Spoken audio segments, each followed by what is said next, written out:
E aí galera, beleza? Vamos continuar hoje o nosso papo sobre lixo. Nos países subdesenvolvidos, o problema do lixo é muito mais grave.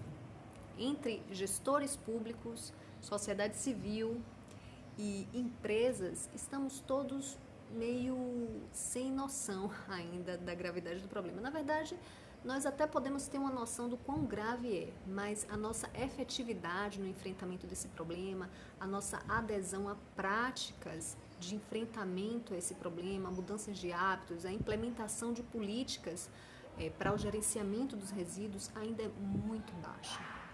Hoje em dia nós estamos produzindo algo em torno de 380 quilos de lixo em média por ano por pessoa no Brasil. Nós aumentamos em 5 vezes o descarte ao longo dos últimos anos. Então assim, se a gente aumentou 5 vezes o descarte, o que é que vocês imaginam? Devemos ter aumentado o consumo. Muito provavelmente o consumo aumentou, o consumo irrefletido, o consumo irracional, que a gente tem que estar sempre atento, que a primeira fonte de combate ao lixo é evitar o consumo, é ir lá na matriz, né? Cortar o mal pela raiz.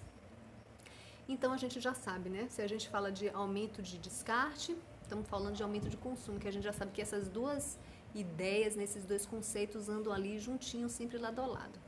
Depois eu vou colocar para vocês aqui o link onde eu tirei alguns dos dados que eu estou utilizando para fazer esse vídeo para vocês. Bom, gente, e aí a gente tem que algumas cidades, né, alguns municípios do Brasil, os que têm, né, coleta, porque nem todos têm, olha só, são uma minoria expressiva, tá? Expressiva, que ainda não tem... Quer dizer, na verdade eu me confundi agora. Nem todos os municípios têm coleta. São uma minoria, mas a gente tem muitos municípios que têm coleta, mas não em todas as localidades desses municípios a gente tem coleta. Mas naqueles que a gente tem coleta, a gente ainda tem uma minoria expressiva que faz essa deposição desse lixo que é coletado em lixões ou aterros. Esse lixo ele é levado, né, coletado e levado para longe dos nossos olhos e dos nossos narizes, onde ele possa sujar à vontade, como diz o narrador da cidade Ilha das Flores, aquele curta do Jorge Furtado.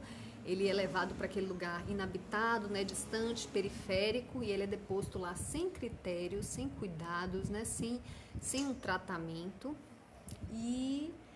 E aí a gente tem hoje, olha só o número que a gente tem cerca de 3.000 municípios que ainda tem esses dois dispositivos, os lixões e os aterros, né? Os lixões, dispositivo é até muito elegante para falar de lixão, né? É aquele amontoado de lixo um por cima do outro, e a diferença de aterro, olha, eu estou falando de aterro controlado, eu não estou falando de aterro sanitário. O aterro, digamos, é simplesmente um lixão coberto, né? É um intermediário entre o aterro sanitário e o lixão.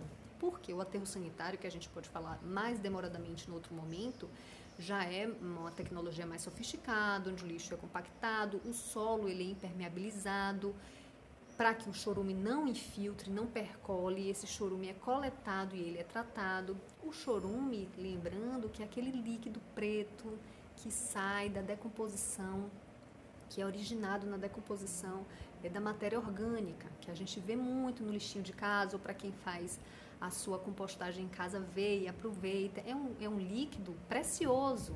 A gente que faz a compostagem sabe que aquele líquido ali é utilizado como adubo, é muito bom. Mas, como já disse alguém aí, lixo nada mais é do que a matéria no lugar errado. Simplesmente, na natureza, aquilo seria incorporado e seria um componente como os outros todos são, e tem a importância que todos os outros têm o seu protagonismo também, mas a gente não faz as coisas desse jeito, né? A gente não sabe gerenciar, e aí esse chorume acaba se tornando um problema nos lixões e nesses aterros, porque ele infiltra, ele contamina o solo e posteriormente ele contamina os lençóis freáticos, ele contamina a água. Então, olha a cadeia de acontecimentos. Esses lixões, esses aterros também, eles emitem gases poluentes que contribuem para o efeito estufa. A gente tem nesses lixões, nesses aterros, um ambiente propício para hospedeiros de doenças, como os ratos que transmitem leptospirose, como o Aedes aegypti, por exemplo, né, que transmite um monte de coisa, a zika, a chikungunya, a dengue, né, eu já ouvi dizer que é um mosquito empreendedor. Então, galera, a gente tem uma série de questões. A gente tem a degradação dessa paisagem, a degradação desse ambiente. A gente tem muitas vezes que esse lixo é deposto de maneira totalmente equivocada, totalmente ignorante, em encostas ou em córregos. E aí, quando ele é deposto em costas, ele provoca deslizamentos, ou quando ele está em córregos ou mananciais, ele provoca assoreamento, enchente, alagamento. E aí, olha a catástrofe, né? Um problema atrás do outro. E, sobretudo, a gente tem a questão humana implicada no lixo, né? No não tratamento adequado, no tratamento inadequado desse lixo. A gente tem esses trabalhadores que estão na coleta, no gerenciamento desses espaços, né? Onde o lixo é deposto, que estão expostos a todo tipo de doença, a todo tipo de contaminação e, enfim, em condições de trabalho insalubres. E a gente tem os frequentadores, os catadores, né, que frequentam esses lixões, que vão muitas vezes para coletar essa matéria orgânica ou esse material inorgânico, né, reciclável, que pode ser aproveitado, que está ali, né, que podia ter sido tão bem triado, que podia estar muito mais fácil para essa galera acessar de uma forma mais digna, né, ou pelo menos menos degradante, mas não, eles vão ali, se sujam, né, se expõem e muitas vezes para coletar comida, né, gente? Olha o nível que a gente ainda patina, com tanta evolução, com tanta competência tecnológica, né, com tanta riqueza que a gente tem, a gente ainda incorre nesse tipo de situação, né, nesse tipo de erro, nesse tipo de... Enfim, a gente já ainda vê isso acontecendo com tanta frequência. Então é isso. E aí, a gente sabe que a gente fala, entra ano e sai ano, a gente continua falando dessa questão do lixo.